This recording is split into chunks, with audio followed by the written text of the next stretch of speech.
Hi, this is Jill McKnight, and welcome to the Life After podcast, where we talk about moving from surviving to thriving.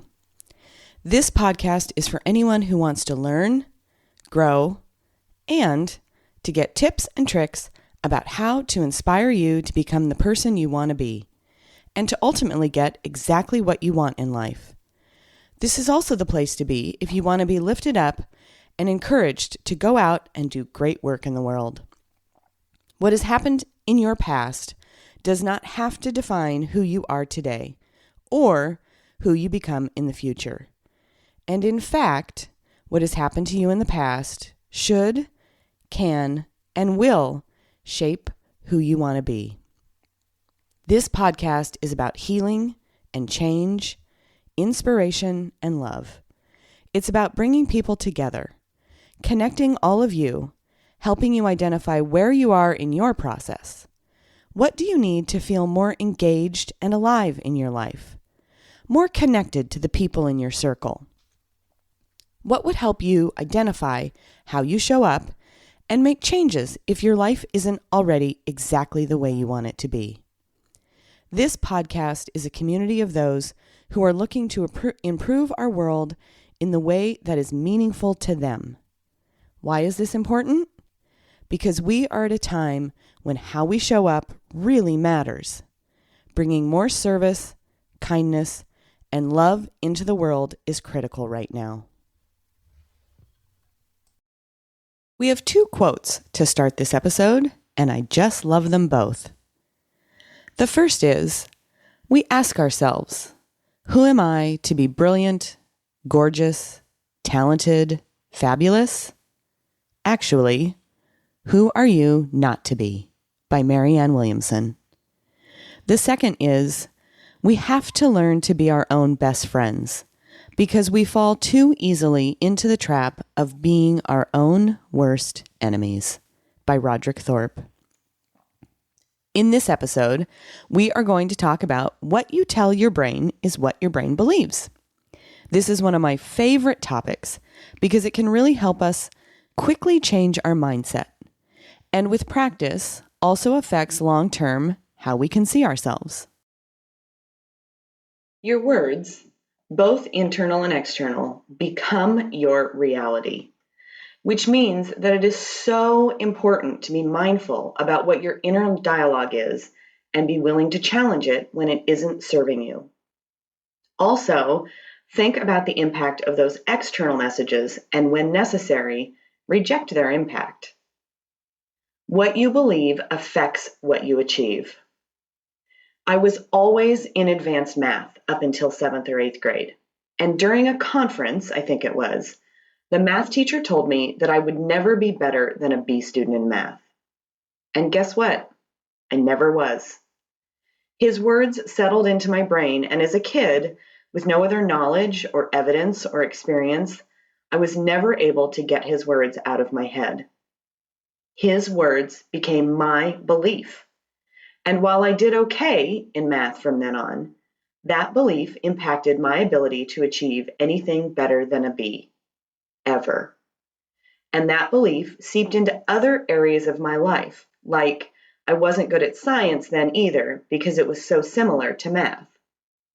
Now, there is some science behind why I experienced this. According to Leah Pearlman, we have this system called the Reticular Activating System, or RAS, and it describes how part of our brain doesn't really understand no or not. It communicates to itself in images, impressions, and feelings.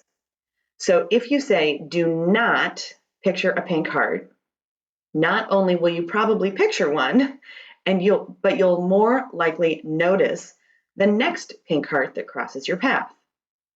If you tell your brain, I hate being lonely, then you're likely to pay extra attention to when you're eating dinner alone and filter out all the time you spend connecting with people. If you worry, I'm going to go broke, then you're more likely to notice your own spending than the generous meal your friend just made for you.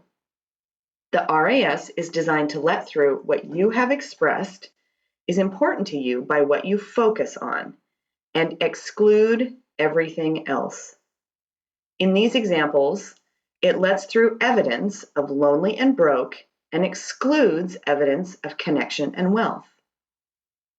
In more practical terms, for example, you get up in the middle of the night to use the bathroom and you know there's stuff on the floor in your path. So you say to yourself, don't stub your toe, don't stub your toe. Well, what's the first thing you're going to do? You're going to stub your toe because your brain doesn't hear the don't or the no. It just hears stub, stub, stub. The more we focus on what we don't want, the more evidence we register of those exact things happening. And unfortunately, that means we are not noticing the opportunities or the evidence of those things we do want. And this cycle will continue until we're able to start noticing and focusing on those things we want instead. Perlman explains how to interrupt this cycle. Focus your attention on what you like and want to see increased. If you want to see a better world, then you literally have to train your brain to be able to see it by focusing on what it is that is already better. Rather than focusing on what you believe is missing, look for examples in your life of what you want and put more attention on that. How do you do this? Keep coming back to asking yourself the question, what do I want? And if your brain is giving you that negative answer, then ask yourself, what do I want instead? So if we go back to using that kind of simplistic example of stubbing your toe, what do I want? To not stub my toe. Well, what's a more positive way to say that? What do I want instead of not stubbing my toe? Maybe it's to safely get to the bathroom. Obviously, this is kind of a silly example, but you get the point. Our thoughts influence our actions. Our language and vocabulary and self-talk significantly impact the messages that our brain is taking in. So be very, very careful about what you are telling yourself, both internally and externally. I find it's a little easier to address and then shift our external language and perspectives. What are you expressing externally? Remember, what you put out into the world is what comes back to you. So if you view the world as negative, you will experience more negativity. And as you move through the world and see others in that negative light, your general irritation, annoyance, and frustration will unfortunately increase. However, if you see the world as a generally friendly place, then the nice checker at the grocery store, the person who lets you merge into traffic, and the friend that offers to babysit will be what you see, not the slowness of the line, that you're stuck in traffic, or that your boss asked you to work late again. The bigger game is identifying what your inner dialogue is. Generally, how do you talk to yourself? This is huge because we all have those gremlins in our head that tell us we aren't worthy, we aren't enough, we can't do it. Here's the thing though, where did those voices come from? Who did we get those messages from?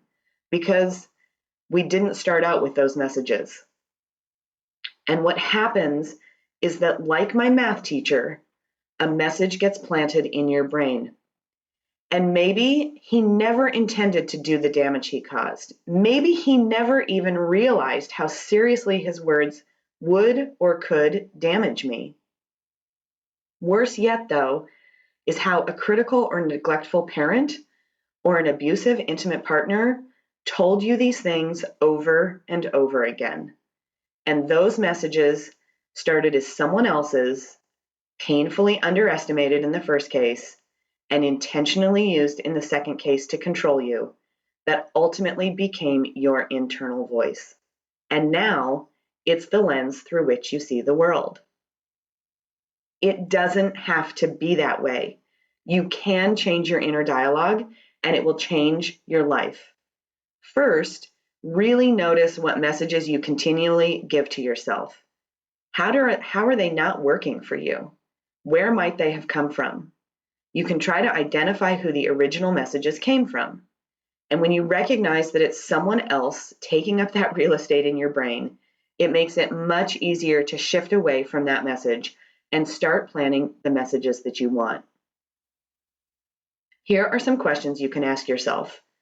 Byron Katie recommends asking yourself 4 questions about beliefs that don't work for you or cause you pain, or to shift that belief. The first question is it true?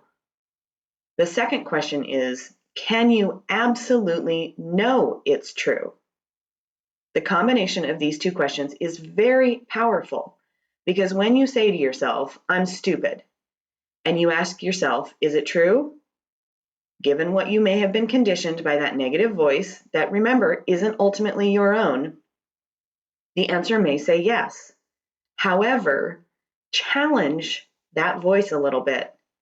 Is there any time that it isn't true? Can you really say that in every single case, absolutely you are stupid?